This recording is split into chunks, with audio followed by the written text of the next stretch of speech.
All right, today we're jumping into a book that's been a total game changer for so many people who are tired of the 9 to 5. It's Chris Guillebeau's The $100 Startup. And yeah, the whole idea is creating a life of freedom by turning something you love into a real living. And get this, often for less than you'd spend on a nice dinner out.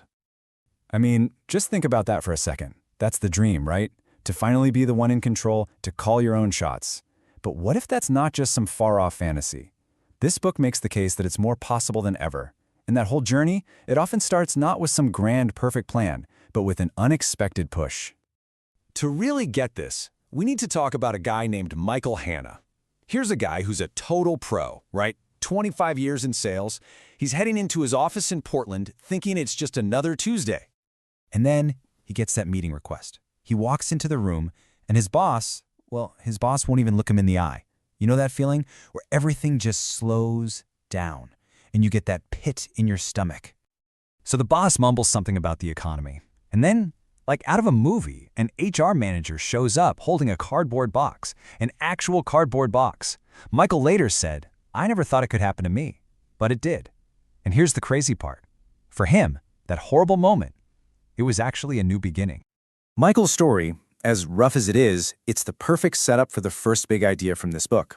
The whole definition of what's safe in our careers has been flipped completely on its head. Okay, so let's break this down. For generations, we were taught that the thing on the left, the traditional job, was the safe bet. But, as Michael found out the hard way, that security is really just an illusion. The book argues the new safe is actually what used to be considered risky, creating your own security. It's about relying on you, not some faceless company that can drop you in a heartbeat. Okay, so let's say you're on board with this. You're thinking, I'm in. The next question is obvious, right? What do I do? Well, you don't need to invent the next big thing. You just need to find your sweet spot. The book has this great concept called convergence. Think of it like a simple Venn diagram. One circle has all your passions and skills, the stuff you're good at and actually like doing. The other circle is what other people genuinely need and are willing to pay for. And right there in the middle, that little overlap where they meet, that's the gold. That's where your business idea lives. This quote from Scott Adams, the Dilbert guy, it just nails it. He says he wasn't the best artist or the funniest writer, but his unique mix of being okay at art, okay at writing, and knowing a little bit about business, that's what created Dilbert. See, it's not about being the absolute best at one thing. It's about your unique combination of skills. That's your secret sauce. All right, you've got your idea. Now, what's the secret to making people actually, buy it? The book has this amazing, super simple principle for that. It all comes down to one simple word: value. And don't worry, this isn't some complicated business school stuff. In this world, value just means helping people. That's it. Full stop.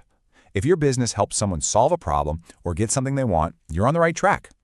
But here's the trick, though. You have to understand what helping really means to your customers. What do they really, really want? Think of it like this. You go to a nice restaurant, you order the salmon risotto. You want that delicious, hot plate of food put right in front of you, ready to eat. You do not want the chef to come out with a raw fish and a recipe card. You want the result. You want the fish. Your customers are the same. They're paying for the solution, not the process. And this is so important. You have to sell the benefit, not just the future. Barbara Varian from the V6 Ranch puts it perfectly. People don't pay her for the mechanics of a horse ride. They pay for the feeling of escape, of being a cowboy for the day. They are buying the feeling of freedom. So the question for you is, what's the feeling, what's the result that you're really selling? Okay, this next part is huge because this is where so many people freeze up. You've got your idea, you know the value you want to give, now what? Most of us think we need a 50-page business plan and a loan. The book's advice is pretty radical. Just skip it. The old way was all about planning and asking for permission. The new way, the $100 startup way, is all about a bias toward action. Launch something fast and small. Test it with real people. See if they'll actually pay for it. You let your first paying customers be your focus group.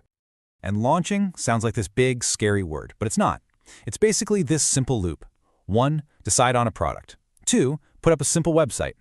3, create a clear offer. 4, get a way to get paid, something like PayPal. 5, tell everyone you know. And then the most crucial part, number 6, learn from what happens and do it again, but better. It's all about motion, not just endless planning. And if you think this is all just feel-good theory, check this out. $28. That's it. That's what it costs to get a Denver food tour business started, a business that now makes $60,000 a year. This proves it's not about having a bunch of money, it's about being clever and just getting started. So that brings us to the real heart of the matter. The whole point of all of this. It's not just to build a business or to make money. It's about what the business enables. It's about one thing: freedom. And that freedom looks totally different for everybody. For a guy like Benny Lewis, it's traveling the world hacking languages. For Susanna Conway, it was leaving journalism to earn more teaching photography. For Kyle and Seba, it's shooting weddings in cool places like Spain and Argentina. And for Brett Kelly, it was just making enough from an ebook to get completely out of debt. And this final quote from the author Chris Guillebeau is really the whole philosophy in one sentence. You don't bend your life to fit your business. You build a business that serves the life you actually want to live. Huge difference. So that's where we'll leave it. The old definition of safe, of having a job for life, it's just over. The new safety is the one you build for yourself. The tools have never been cheaper, the knowledge has never been more accessible. So the only real question left is, what's your first step going to be?